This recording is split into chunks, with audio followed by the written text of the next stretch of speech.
Well, well, well. Looks like everyone else forgot to show up. How could they? No, it's Robin's opening night, though, of Murder Mystery. That's true. So I think that's a valid excuse to not be here. Robin gets a pass. I don't think anyone else does anything important, really. No. The rest of them, lazy. Clearly not us, because we're here. Is Uptas this weekend? Oh yeah. Okay. Technically, it starts tomorrow. Okay. But the pre-professional is not our realm. They're of no use to us. Yeah, but Saturday, Sunday, Monday is the run of that. Yeah, that's literally after this. I'm going to resume watching a bunch of tapes and slowly absorb Broadway shows I've never seen because everyone uses the same songs in their tapes. Like I saw Wicked for the first time at Summit, and that was crazy because I was like, oh, it's that audition song. Oh, it's that audition song that I'm just used to somebody singing in their bedroom. It sounds so much better when it's live with an orchestra. Hello, everybody. You've got to resume my tally of repeated audition songs. We just saw Something Rotten because Caden is in it right now. Nice. Who's Caden playing? Shakespeare. Oh, yes. Electric, phenomenal. I'll confirm what company it's with. And we had to drive a little bit, but yeah, Caden's so good as Shakespeare. I'm not surprised. Tight leather pants, the whole thing. It's at a dinner theater, and a chunk of us that live in Philly went, and we didn't get dinner tickets because we're poor. And so the non-dinner tickets were like just random folding chairs to the side of like a very established tables, waiters, ornate stuff, and then like just us. And we were right next to the side entrance that Caden uses quite a few times to pop up as Shakespeare. And one of the times that they came out, they just like slapped, palmed JR's bald head like a basketball. But gave it a little like tussle. I can't forget that moment. He just grabbed her. It was crazy. Amazing. I just can't wait to be king. Very nice. Solid audition song. I just saw one today that was a dramatic interpretation, like slow tempo interpretation of Crazy by Gnarls Barkley. It was pretty great. It was a breath of fresh air from a bunch of up-tempo, happy musical songs. It's just like spooky synths. I feel like the one that always sticks with me from the like 2020 casting season was there was the song Lost in the Brass that every like 5'4" brunette was singing. Yeah. It is funny how they have momentum. Like there'll just be 3 or 4 ones that happen a lot. Yeah, Oklahoma was also off of the I'm just a girl who can't say no. Oh yeah. It's also just fun, like there's already been some crazy monologues. It's not just the music, like I kind of start to get to know shows because there's enough clues. I'm like piecing it together like an anthropologist, like, okay, they mentioned cannibals. Someone else also did. It kind of felt the same. There's a show in there somewhere. This is how Jared experiences musicals through audition songs. I feel like the only one that doesn't have an encyclopedic knowledge of all these shows. Just kind of like, I know about Bye Bye Birdie and Grease. Like, I'm 100 years behind. Look, Singing in the Rain is still one of the best musicals. Classic. I gotta rewatch that. Yeah. If I was a better singer, I probably would have sang Make 'Em Laugh for every audition. Such a good song. I would have I reached the limit of my dancing ability quickly when I did musical theater. Mhm. They were like, "Hey, you're the only guy that wants to be in the school musical, so we're gonna do Footloose because it's mostly about one guy." And I was like, Mhm. "I can't dance," and they were essentially like, "I will fix it in post," and they never taught me, so it was just Footloose, where Ren doesn't really do anything impressive dance wise. Footloose, but he's really more of a singing guy with a couple good steps. Yeah, you know that famous scene in Footloose where Ren sings angrily in a warehouse to get his feelings out. Oh man, they were working. They were trying to make Stone Soup doing community musical theater out in rural Iowa. Just hope Bless enough him. people show up to fill the cast. Bless him. Well, that's you know what? This is actually a great transition because hey everybody, welcome to the show. Hey, It's just Jared and Jeff tonight, and you're in for a treat because Jared is not going to be hiding behind a character. You're getting raw Jared tonight. unpasteurized. Illegal in Europe. Oh yeah, you can get this at the farmers market. Don't tell anybody. So we're gonna get to know Jared a little bit better tonight through an interview, the same format. If any of you all were watching back in 2023 when I interviewed all the members of IT during the month of like July into August, Jared wasn't able to be part of that because he wasn't a full-time member of the team yet. We're still in the boot camp, getting hosed down. He was just a regular guest at that point. Yes, But now Jared gets to sit in the hot seat. It's just like Hot Ones, except I didn't buy Jared wings. I get my slice of the lucrative pie now. Exactly. The royalties roll in. And then after the interview, we are going to give you kind of a primer to Discord, because that's where we're going to be migrating a lot of our interaction to the suggestion posts and whatnot with some other stuff. And we're going to bring on a very special guest to talk about that. But before we do that, are you ready to interview Jared? I am. Are you ready to interview Jared? We'll find out.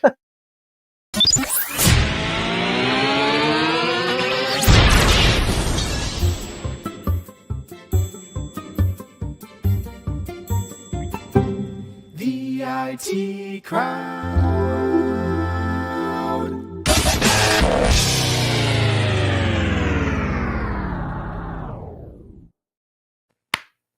Let us begin as we begin all good things. Genesis. 1-1. Yeah, I will not forget the moment during Summit this year where it was just you and Jonathan quoting Bible verses back and forth at each other. Yeah. As soon as we got into Zacchaeus, the wee little man, which came up again in the IT crowd show, there's some of us from the Bible Belt that just have this archive of sealed away memories of like the Donut Man and 321 Penguins that just like a sleeper cell you can just activate again musically. But it's the same for people from New Jersey, except instead of the Bible, it's Springsteen lyrics. Yeah, we were not allowed to listen to him. He's too sexual. Those Can't pants so tight. Exactly. But Jared, I'm so glad that I get to interview you today, because I mean, we both kind of had similar backgrounds Very much in terms so. of getting into this thing. We both started as teachers before we got into professional. We were both tricked. Lured away from safety. And while we were fleeing the classroom, someone just opened a door and said, "Get in here." And then they turned the key in the lock. Oh, Bible Man. Hell yes, I like Bible Man.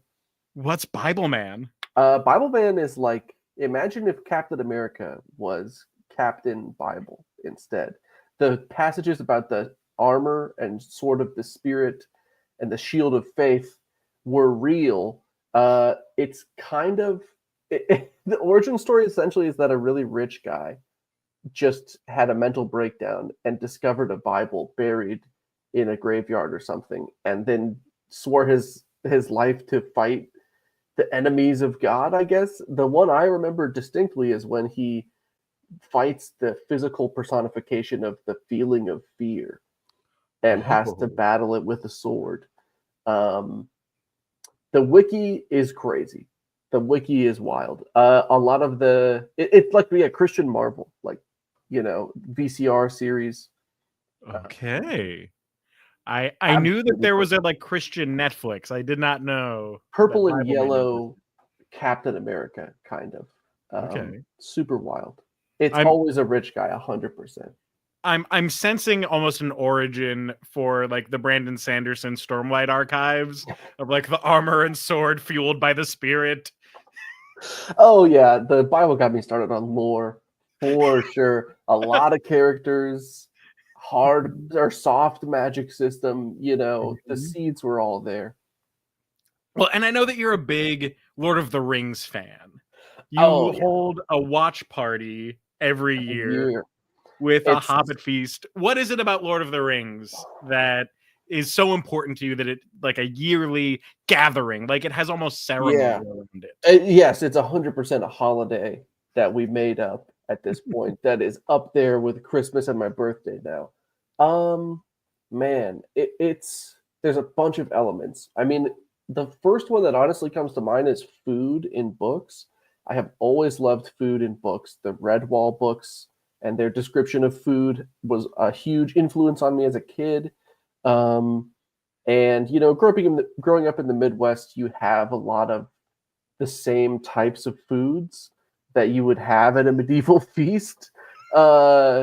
Like when it's like, yeah, just bread and butter and roast chicken. It's like, yeah, that's what I'm eating. So there's that. And like even like Pippi Longstocking had great descriptions of food. I recall the Boxcar Children was also a lot of times centered around like food that they were putting together. My Side of the Mountain, another great like teen novel that includes food descriptions.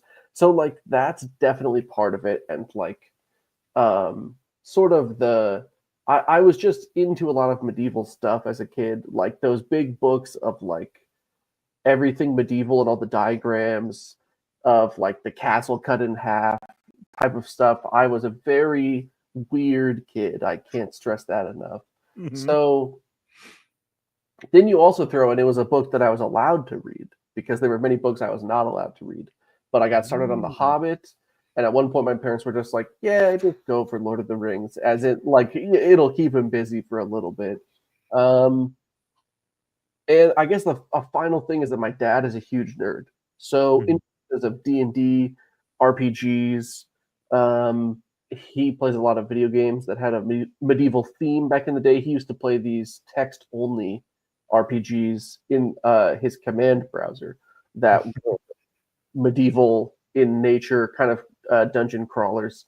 Can't remember the name of the character, but he told me that he max leveled his guy in this browser RPG, and they sent him a physical paper certificate that was like, in like the early 90s, that was like, congratulations for defeating the realm of blah, blah, blah.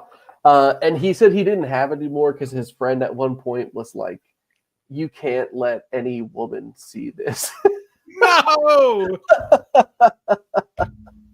He's like, you need to destroy this immediately. So yeah, it was kind of a combination of like the sort of medieval vibe, and just it was always easily accessible. I read a lot of books that were like, even you could argue like Backyard Treehouse. They did a ton of mythology influence. So, it's kind of like a modern mythology, like one of the most plausible contributions that you could say is like a new epic, I feel like. So I think I like it on that level too. Okay. Are there this makes me wonder, are there any notable descriptions of food in the Bible? Oh, for sure. For sure. I mean, The wedding in the Cana, the yeah, wine. the purposes are often different. Like the purpose is less what they're eating and why usually. I mean, because you have like the sheet unfolding, the animals separated into clean and unclean Mm-hmm. visions. Yes, the magic treehouse. It is so good. Every once in a while, also the titles that they use are so distinct, like Friday in France or something like. Every once in a while, I'll just see a phrase and be like, "Oh, that's a Magic Treehouse book." I've never There's read Magic Treehouse. the fish and the loaves. I always remember being one of the most compelling stories to me because I loved food and I was like, man, I'm always hungry. Like I've never eat enough. That's awesome. He can just make more fish. And when he was talking about the fish and the loaves, I was always picturing like breaded bluegill fillets because that's the only type of fish we ate in Iowa was like stuff that we caught and fried. So I'm picturing like, dinner rolls and fried fish. I'm like, this guy's the man. I wish I could do that. It does make him a lot more like approachable. It's like Long John Silver's. Yeah.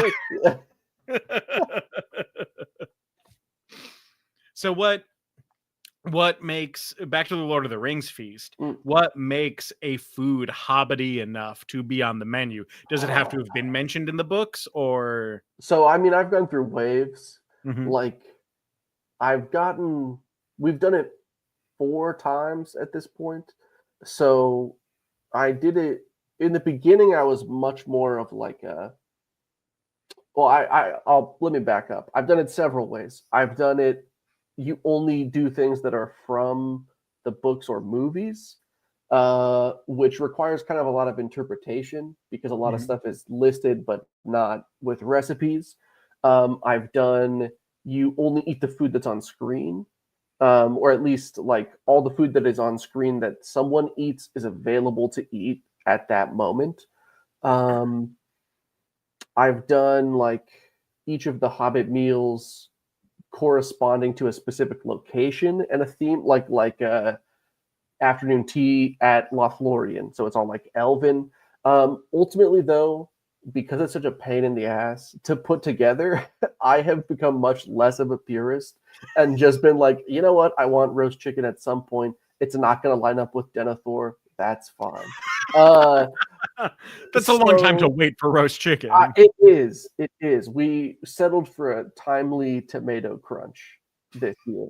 But honestly, this context is what makes it Hobbit to me. Like a pizza could be Hobbity if you are eating it with your friends and everybody's like cozied up doing something communally. That to me is Hobbity. In the same way, if you're just like eating a roast chicken in like a Lowe's parking lot, that doesn't necessarily make it Hobbity just because it's something a Hobbit would eat if you're just like alone in the darkness. Like that's Gollum-y, not Hobbity. Okay. That's nice. The communal aspect. Yeah. How cozy you are really matters. I like that. I like that a lot. So going back to like the origins as a teacher. Yes. And you were an English teacher, correct? Yes. Well, Megan, welcome. We're going year by year through my life, so we're in the teens. No. My degree is in secondary ed and English. Right. So I have been an English teacher several times. I have never been like my only job is English teacher other than substitute teaching. And when I did like my student teaching, it was in English classes specifically. Right. Did you ever yeah. get, just knowing you, did Hmm. you ever get in trouble as a student teacher? Oh yeah, I mean, I learned a lot. I never got in serious trouble, but Mhm. I Like, you learned a never got lot. called to the principal's office? No, it was more of just like figuring out how to be a responsible adult for the first time. So like, Mhm. it was more like just not being prepared with stuff and realizing like, ah, crap, I guess if the teacher, me, doesn't put that together, it never really just happens. uh, the most stuff that I was like, mistakes you could say I was making was not keeping a strong enough barrier between myself and like the Mr. Haverdink, the teacher, because Mhm. frequently there would be stuff where kids would like a kid would roast some other kid and it would be really good. And because I'm laughing, that class is gone. Like because I was like, oh, nice one. And then you when I first started teaching, I remember my one of my mentor teachers, Steve, was like, uh, "Don't smile until Christmas," and I was like, Mhm. "Man, this guy sucks. That's so crazy." And coming out the other side, though, it's a lot easier to do it that way than Mhm. to start with the smiles only, and then they push you to the limit, and you have to be like, "Enough." It's a lot less fun that way. Mhm. So that was probably the most mistakes I did was like just being too fun and cool in a way that it was like, I made this more fun than the stuff I need them to actually do Mhm. later. Is there anything you feel like from your teaching experience that you've brought to music directing? I mean, honestly, most of it, like uh, the thing that helped me the most, I think, was just kind of psychological. Like it's really scary to be in front of an expectant class for the first time Mhm. because that's just very concentrated imposter syndrome. If you're running into any of that, it is to the maximum.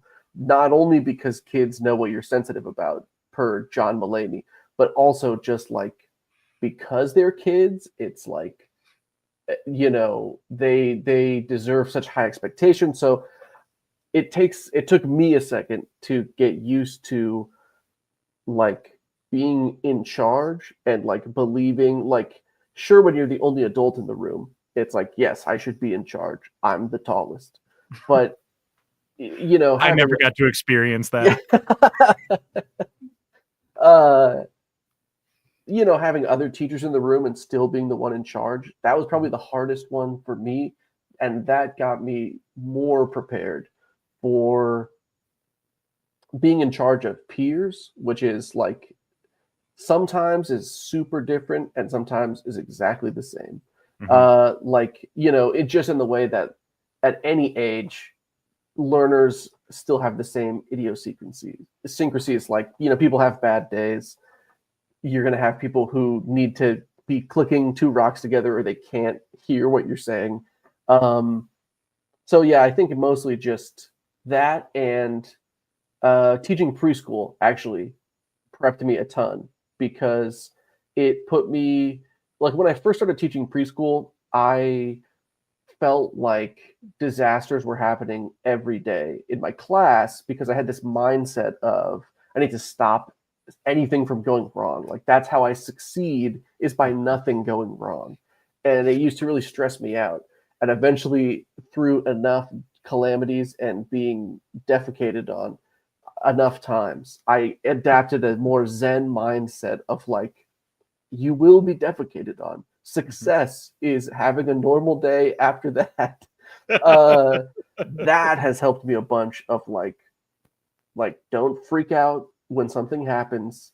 Just immediately go get the broom. Like that Mhm. type of mindset. Know what your broom is, where it is, and how you go get it, and like focus on that instead of like, oh golly gee, I need my plan to go off exactly as I have it, or I'm gonna freak out. Mhm. Um, so yeah, just kind of getting used to failure because you inevitably fail a lot in teaching. You just have to try stuff out. Mhm. Yeah. Yeah. And it's interesting because you are one of the people I know who is the best at working with kids, especially like as a Thank you. performer. And so I see those lessons, but you are also one of the people I know that is a savage internet troll, but in a way where you've never like bullied anyone actively, but you know how to pick those. How do you balance those two aspects of yourself?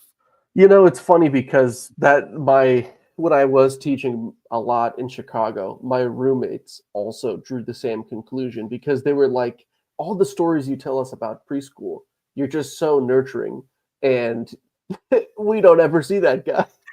And so they were like, that a lot of times for usernames or whatever, I will use the nickname Jub. That Mhm. is the origin of that name because at the preschool I was Mr. Jared, and they were like, surely there's a dark counterpart to Mr. Jared after all the compassion is used up in the 8-hour shift. And they were like, that guy is Jub, who only eats fried meat and is really mean. So, yeah, I mean, it's, I think it's important, it's relevant that I had a tough time fitting in when I was younger. Like by the time I graduated high school and went to college, I was kind of figuring it out because I was leaving rural Iowa and like just meeting people who hadn't known me from birth and being Mhm. like, I can be more than the path I've been on since kindergarten. Um, so that's I've I also come from a family that has a lot of humor. My dad is hardly ever a serious guy, and a lot of it is teasing. Like if you're having he helps process things with humor. So like if you're Mhm. really for real sick, having a horrible time, he'll be like, "Oh, how's it going, sicko?" And just kind of like needle you a little bit, but at the same time not at your expense. So I feel Mhm. like I carry a lot of that of like, I just find the humor of roasting to be so funny. But at the same time, if you're just doing it to get a win over somebody, it's not. I don't. The joke has to be worth saying. Like it can't just be punching down for no reason. Or like sometimes if you're gonna punch down, you need to make it so clearly a bit about how that's a horrible idea and you're kind of just really mean. Like Mhm. there's a way to make yourself the butt of the joke with it. So yeah, it's funny you say that because that was very much my life when I was teaching. It's just like, oh man, I have no empathy for anybody for the rest of the day. It's a resource. I get that. I get that. All right. So now I want to get some questions in that I sort of asked everybody. This is the Ren Okay. Fair section Okay. of the interview. So first question, Jared. What is your favorite Ren Fair song? Oh man. Wow, that is tough. Oh, I'm going to define Ren Fair song as something I've heard at a Ren Fair, just and not all traditional folk, or it will be Mhm. too hard to answer. Yeah. Man, Ren favorite Ren Fair song. It's so hard to answer that because songs, fair songs, trad songs are a little different every time they're performed. Mhm. Um, I'll take a version of this answer just because it is answerable in this way. My favorite song I have heard at a Ren Fair was actually not at the PA Fair, and it's highly contextual. But at the Maryland Fair, there's a band called Piper Jones that is Mhm. like a triple bagpipe act. They are fantastic. Mhm. But they do a song, like a sort of a secret closing finale that is separate from the pub sing, Mhm. where they just play these songs and everyone does giant like step dances together. I don't even really know the name of the tune, even though they say it every time because it's at the end of a fair day where I have been merching and also drinking. So I know the song or the tune, but I don't remember the name. But that tune that Piper Jones plays at their closing set is my favorite because it's just it's a beautiful jig, and it's also, we've been there. I've been there with Barty Party 3 years now, so it's kind of got this continuation. So I guess in the same category, like the Parting Glass, which was for me the Goodbye Affair song, is in the same vein. Like the closing song is my favorite song, because I feel like that's just when everything is tied up in a bow that I love about Fair. Like everybody's stuck out this day, the actors and the patrons. So yeah, and that's also like the last day of the Fair song. Like that is in that same category of like, I just like to have a good cry at a good song with everybody. So that would have to be my answer, which some people would probably, if the person asked looking for one song, that's totally a cop out and they're going to be mad, but that's as close as I think I could get. Okay. Well, and the other phrasing of this question, which maybe it'll help, but I think it also sort of has the same answer, is what is your favorite PA Ren Fair finale song? Like man. cast song, finale Yeah. / Midday Revels music with Her Majesty. Honestly, the way oh man, Evan's out there sighing somewhere because I don't remember the names to all these songs, but like the one there, Johnny Jump Up, that we did in 2018, was exceptional. Oh man, there was one about the fairy hill or something like that in 2018. Where Leica did that creepy fiddle thing at the beginning. Yes, with the mention of the she. Finian's Dance. That is a really good one. That's a really good one. I think nothing will beat The Parting Glass for me, because like the lyrics are so good, similar to like Health of the Company, but the lyrics are so good, and as you well know, your first season on the other side of the stage is kind of always in rose-colored glasses. So like when I was still like, what is this place? Singing The Parting Glass with everybody at the end of the night was like super formative. So I think I'd have to go with The Parting Glass. But that's also just my own personal like nostalgia. If I started in, 5 years earlier, it'd probably be whatever that song was. There was a long drawn out lamentation, because for decades the PA Ren Fair would close with the song Canaan's Land, which is actually like a very Bible belty song. For sure. But then in like 2012 2013 they transitioned to a different song, and like they sort of transitioned in waves where they would do and it was a mashup with Canaan's Land, and then they slowly phased out Canaan's Land. In the medicine in the peanut butter. That's crazy. They know how people think. That's for sure.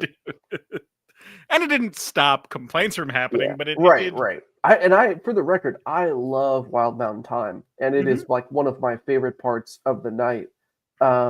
But I've always looked at it from the audience, like it's just different. Like I would have to do a whole season of singing it on stage at finale for it to gain the same sort of place as Parting Glass for me. Oh yeah, like you said, that moment of closing out the fair, whatever it is really special. So for sure. All right, when you get a chance to catch an independent, who is your favorite independent to catch? Oh man, so this is just kind of like a little revealing of my psychology of what I think acts are, but like I kind of consider every act to have two parts no matter what it is.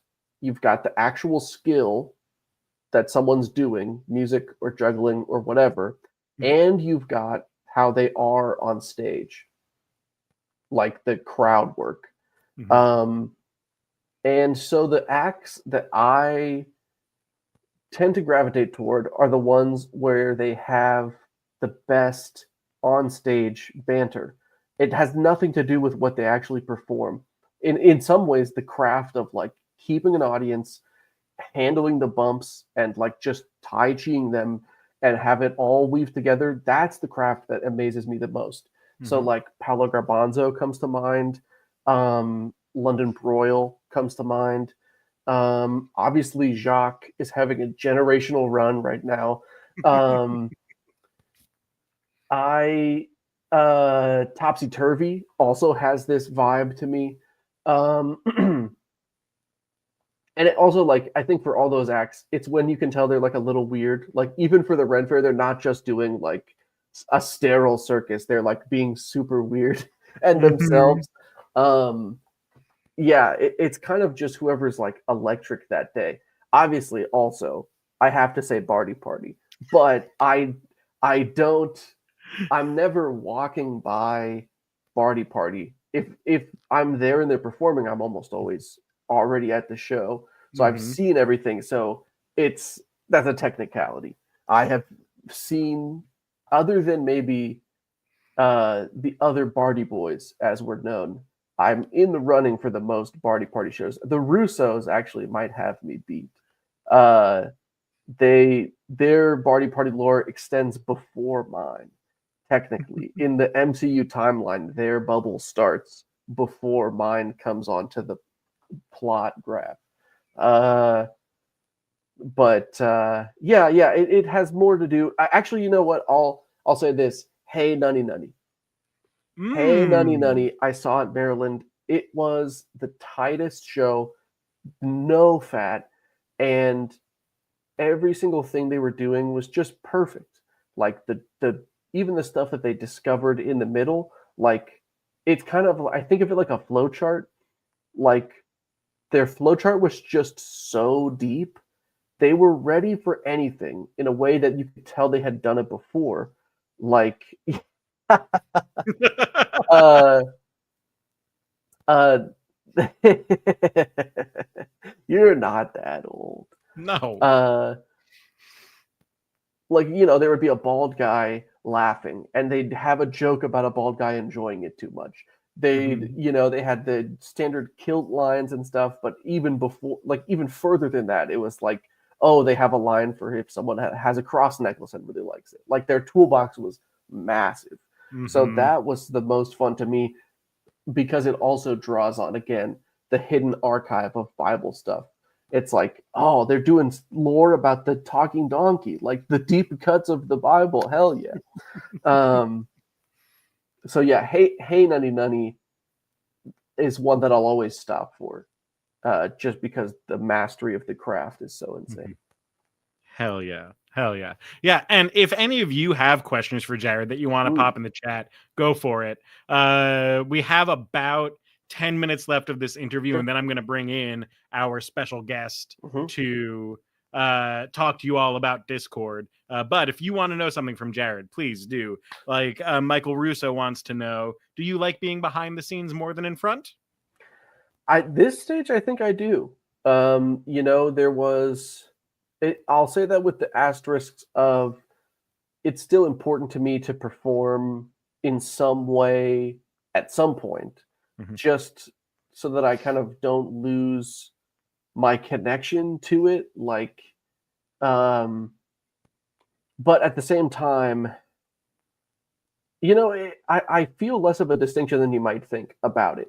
Like, I still feel like I'm on stage in this role, in that, we're making front facing decisions. Mhm. But it's not, I'm not there doing it live, but it still is a version of performance to put the materials out. It's more of just like in the preseason, I do it live once, and Mhm. then that's what's there on tape.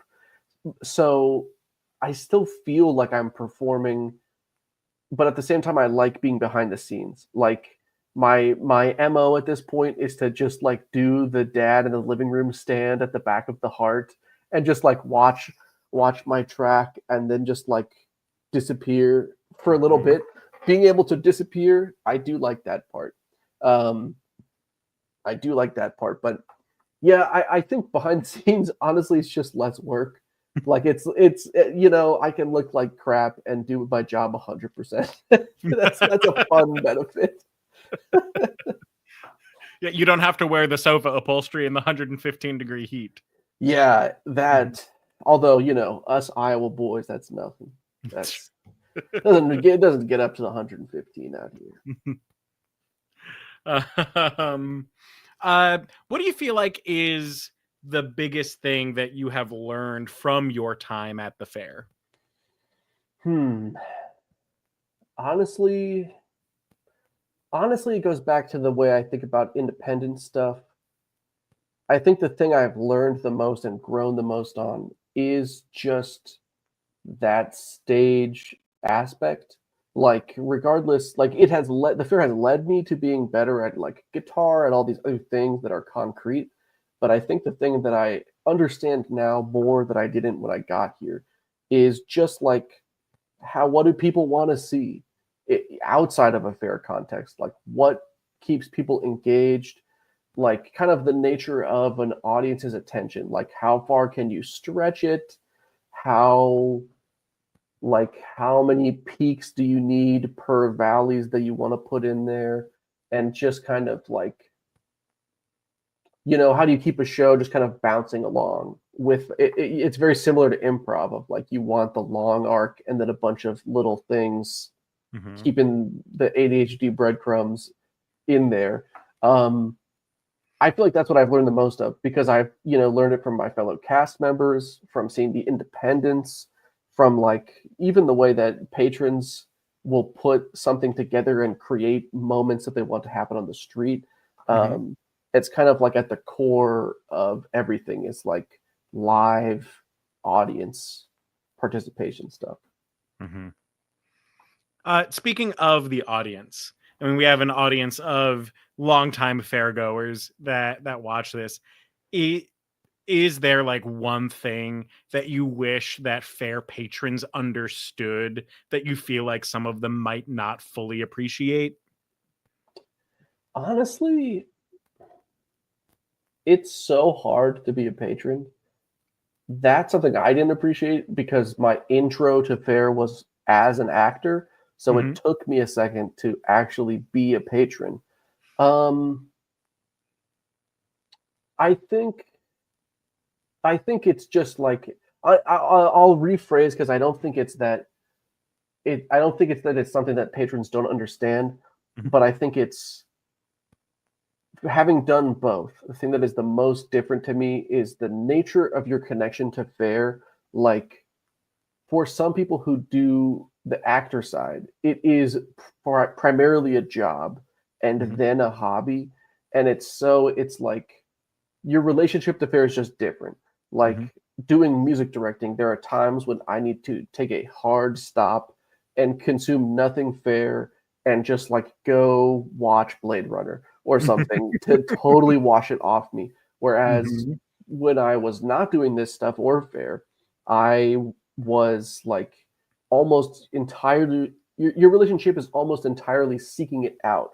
Like you have to go looking for more of it, put in extra effort to make the street more fun, to know the lore, to know the actors. Like, you are chasing it as a patron because it's like something that you want to do. Whereas sometimes I feel like almost as an actor, you have to run from it a little bit to be like, I just need to go. I'm just a guy. I just need to get groceries.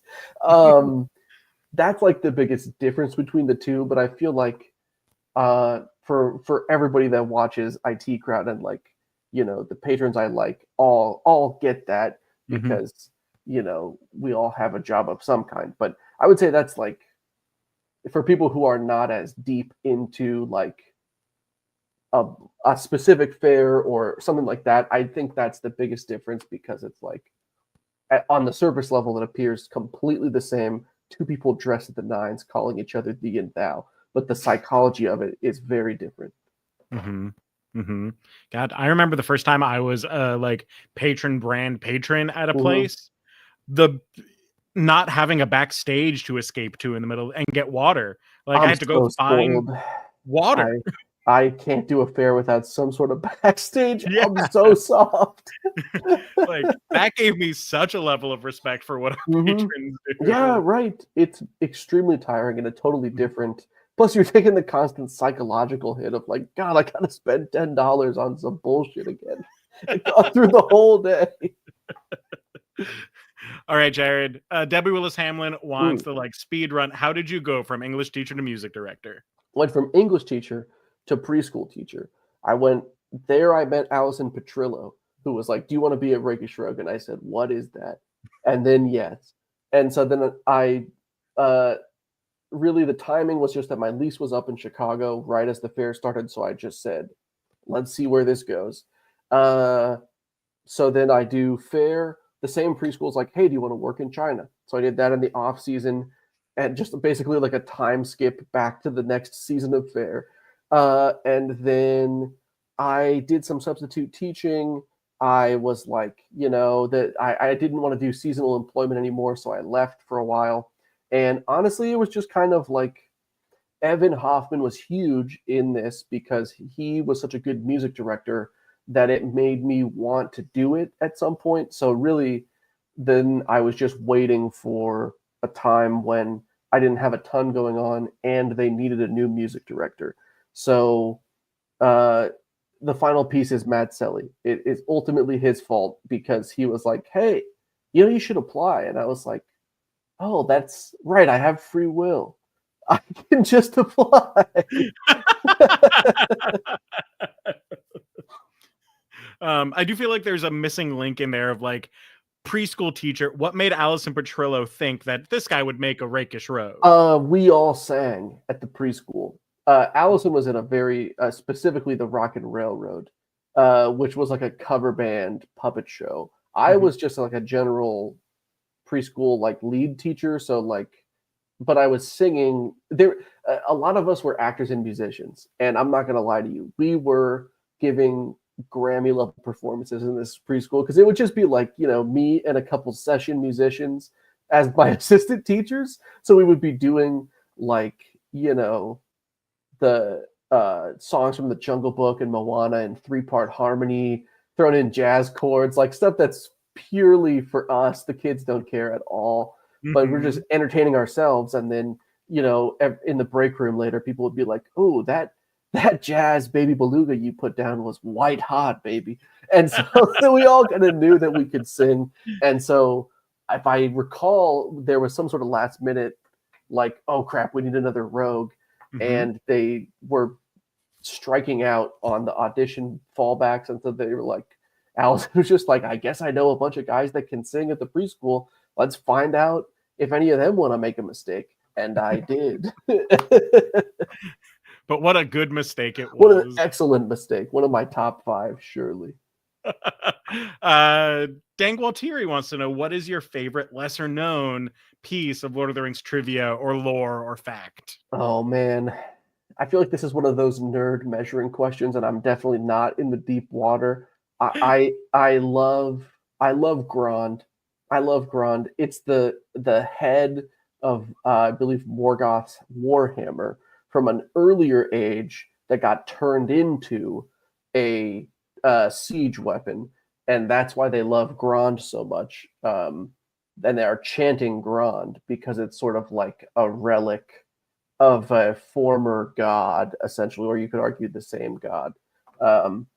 But I just love it. That sort of thing is my favorite type of world building because that's the way our world works. Is like like trying to explain why a football team's named something is one of those things that's like if you just wrote it down, it seems silly, but that's how our world works. So something like Grond, I love that stuff. I mean, Bombadil would be a close second, but there's no real hidden facts there. I just love a weird guy. Well, awesome. Jared, thank you so much for doing this interview tonight. Thank you for letting me talk for 50 minutes. That's usually a faux pas on my part, so it was fun to ramble. No, it's good getting to know each other and for the audience to get to know us a little bit. But now we have a very special treat. A member of the IT department now coming on to the show. I feel like I need to like officially name them like IT department manager. Everybody, please welcome Dan Gualtieri. Hey, everybody. Yeah. I will complete the triumvirate of people who have a degree in secondary education and are not currently teachers. We escaped. Yeah, my degree is in secondary ed and history. I want to be a history teacher. And somehow I worked in IT for a decade until I actually started using my teaching degree. You managed to leverage your degree to make more money than you would have as a teacher. Yes. Neither of us have managed that. We both found a nice rake and just walked into it. Yeah, what I do is why I'm here tonight. So with the move to Discord, what I do for a living is I make instructional and tutorial videos, and I create self-paced training for people. So if you want to learn about how, for example, Cavion's software works, the company that I work for, I have this whole like themed immersive education platform that you can go to and learn, and it's all about this person who is building an exam, and they need to figure out how it works and how the software works. Oh, and wouldn't you know it, I have software for that. So you log into the software and you build your exam and you follow along with the person and figure out how it works. So that's what I do for a living. But with us moving to Discord, I'm starting to put stuff together for everyone so that they can learn Discord. We show them the bat signal. So do you want to start like walking folks through, tell them what they can expect on Discord, and tell them about the tutorial video that you made for us? Sure. So with Discord, when you're on there, probably what's going to happen is Jaffer or one of the admins on the Facebook group will put an invite out there so that everyone can get into the Discord. With Discord, you can join either there's a computer app for it. You can just go to a website like you would with Spotify. Think of it like Spotify. It's a computer app. If you want to download Spotify, you can on your computer. If you want to just go to a website, you can go to the Discord website and sign in that way. Or if you want it as a mobile app, you can use a mobile app on your phone and get to your Discord. Whereas Facebook is all on one page. So if you go to the Improv Technology Facebook page, everything's just flood of information. Discord works with these things called channels. Channels are like groups. So you go to a group, and one is called Water Cooler. So we could just all talk to each other. That's one of the things you actually can't, right? But that's one of the things you really can't do on the Facebook group.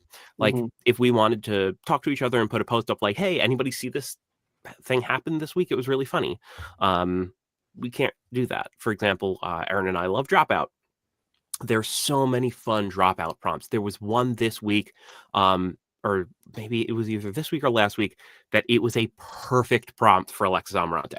Like the prompt came across and I was like, Alexis would kill this. So like if I see that video, I'd love to post it for everybody who is in the IT crowd, so that everybody could watch it. I can't do that with Facebook, but with Discord you can. You can post it up to the Water Cooler channel and everyone watch it. And the very cool thing, I know I'm just excited about this, is with Discord, you have the ability to join a channel.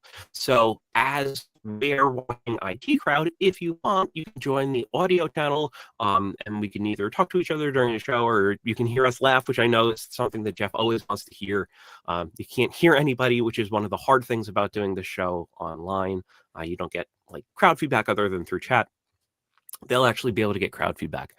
So that would be kind of cool. We want to hear you laughing. Right. It'll be like we're all in the same smelly room together.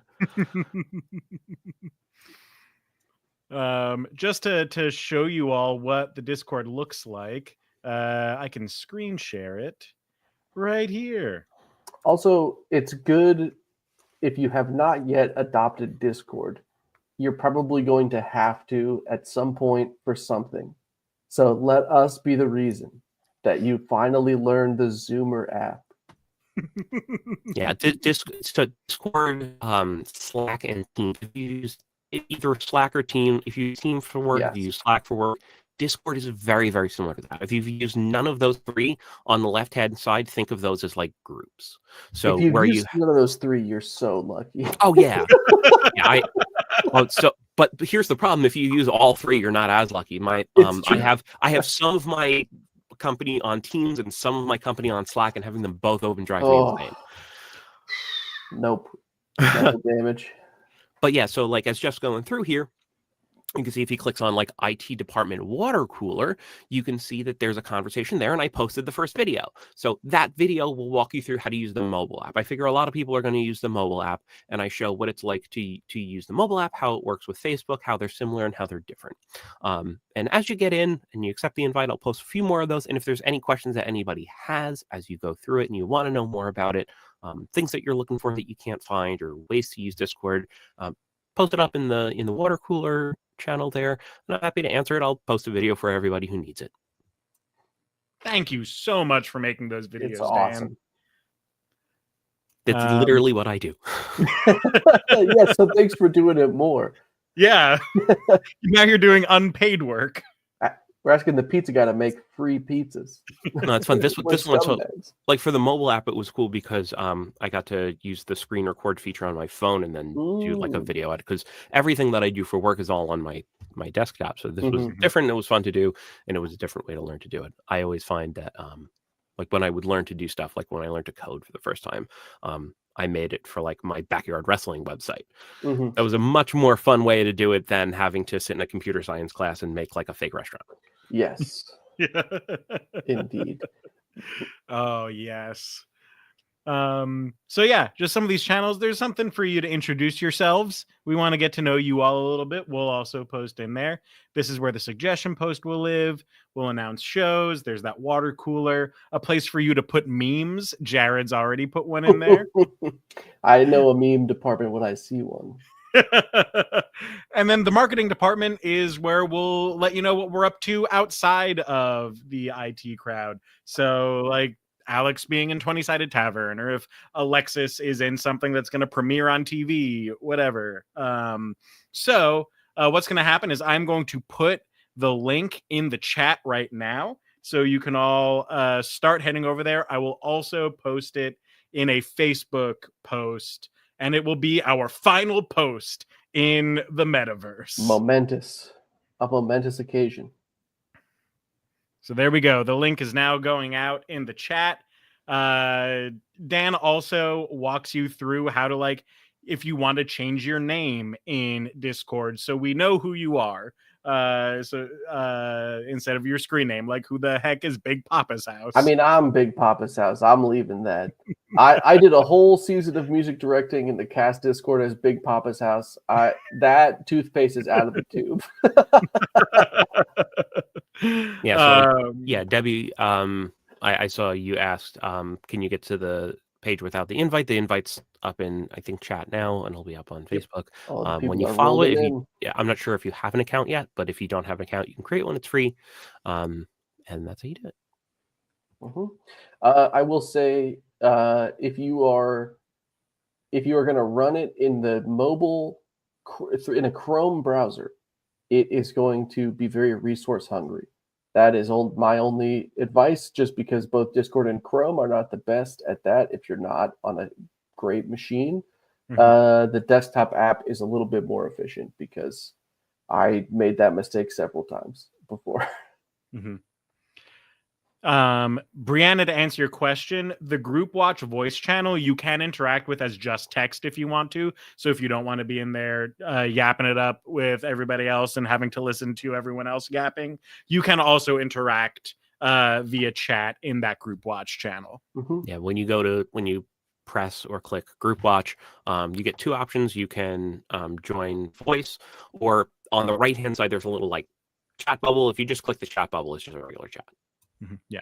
Now, that being said, if you're watching on YouTube or Twitch, comments do help drive those algorithms. So if you do put a bunch of comments on the video, it might help more people see our videos, which is also cool. So it is entirely up to you how you want to interact in those ways. But great. I'm gonna stop sharing that screen now. Dan, thank you so much for creating those resources and helping us introduce Discord to everybody. Yeah, of course. I'm happy to do it, and I am happy to be a help. It's like Luisa says in Canto, if I can't be of service, am I still worth it or something like that? I like helping. So You are always worth it. Don't let those gremlins get in that brain, Dan. It's the dancing donkeys. They're after me. But yeah, if I can help, more than happy to help everybody move the transition. I think this will be really cool. Be a really great way for everybody to interact with each other. Mm-hmm. Phenomenal. All right. Any parting words you'd like to give to the people out in everywhere that's watching right now? Tip your bartenders, you know. Profound. Murder Mystery started. Go check out Happy Murder Mystery opening if you to can. Murder. That's the real one. Yep. Go support Robin. Mm-hmm.